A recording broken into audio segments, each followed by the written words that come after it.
Break के बाद स्वागत है। स्पीकर के अधिकारों का हो रहा था हनन, इसलिए जाना पड़ा सुप्रीम कोर्ट। ये कहना है विधानसभा स्पीकर सीपी जोशी का। न्यूज 18 से खास बातचीत में जोशी ने इस मुद्दे को लेकर खुलकर अपनी बात रखी।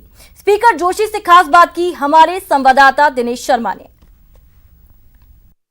राजस्थान विधानसभा के स्पीकर डॉक्टर सीपी जोशी अपने अधिकारों को लेकर सुप्रीम कोर्ट गए हैं। एसएलपी उन्होंने दायर की है। इस वक्त डॉक्टर सीपी जोशी जी हमारे साथ में हैं, उनसे हम बात कर लेते हैं। सर, आखिर क्यों सुप्रीम कोर्ट तक पहुंचना पड़ा? कानून बनाने का काम पार्लियामेंट का है। पार्लियामेंट ने डिस्क्वालिफिकेशन का कानून बनाया, सुप्रीम कोर्ट पर उस पर चर्चा हुई, कॉन्स्टिट्यूशन बेंच ने फैसला दिया कि डिस्क्वालिफिकेशन का अधिकार स्पीकर को रहेगा और जब तक स्पीकर किसी को डिस्क्वालीफाई नहीं करे तब तक कोर्ट उसमें इंटरफेयर नहीं करेगा। और उसके बाद यदि कोर्ट को लग को जाए तो कोर्ट उसमें जुडिशियल कोई इशू हो तो उसके बारे में डिस्कस कर सकता है। कोई भी फैसला 92 से लगाकर आज तक ये नहीं आया जिसमें शो काज नोटिस की स्टेज पर इस तरह की स्थितियां बनी। तो ये एक ऐसा मुद्दा है जिस मुद्दे पर जब कानून स्पष्ट है और उसकी जब जहाँ भी इस पर कानून के बारे में जहाँ भी जितने भी केसेस हुए उनके दृष्टांत सामने, तब ऐसी क्यों परिस्थिति बनी कि शो काज के नोटिस पर ही इस प्रक्रिया को रोक दिया गया। इसका मतलब जो एक स्टेचुरी बॉडी को जो अधिकार दिया हुआ है उसको आगे बढ़ने का काम ही यदि रोक दिया गया तो उसके फंक्शन का कोई मतलब ही नहीं रहेगा।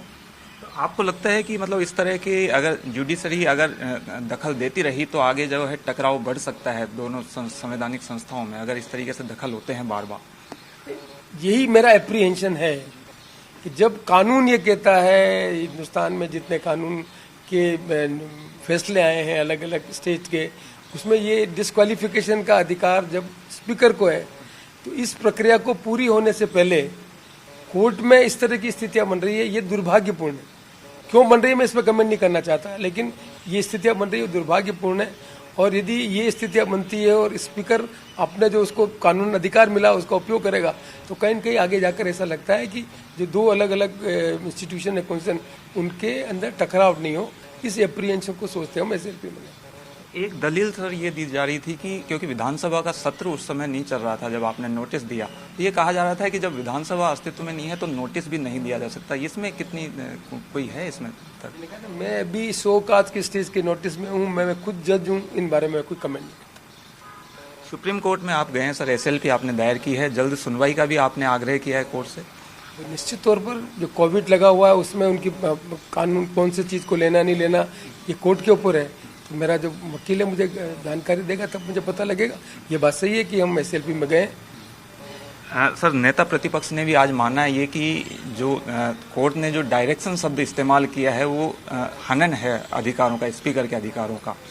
तो आपको लगता है कि मतलब इस तरह की जो है चीज़ें नहीं आनी चाहिए कोर्ट की ओर से, क्योंकि जिस पद पर आप बैठे हैं और आप भी एक जज की भूमिका जो है वो रखते हैं जब हाई कोर्ट के स्पीकर होते हैं? तो मैं इसमें क्या कमेंट करूँ, मैं तो खुद ही कह रहा हूँ भाई जो संसदीय प्रणाली में हर एक का रोल और हर चीज़ डिफाइन है। इलेक्शन कमीशन क्या करेगा, सीएजी क्या करेगा, स्पीकर क्या करेगा, जुडिशरी क्या करेगी, एग्जीक्यूटिव क्या करेगी, वेल डिफाइन।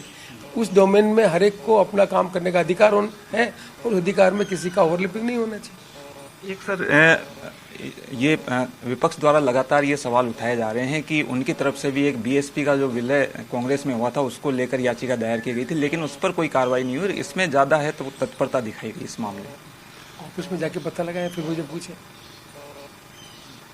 कार्रवाई हुई है सर उस मामले में? लिखा ना आप।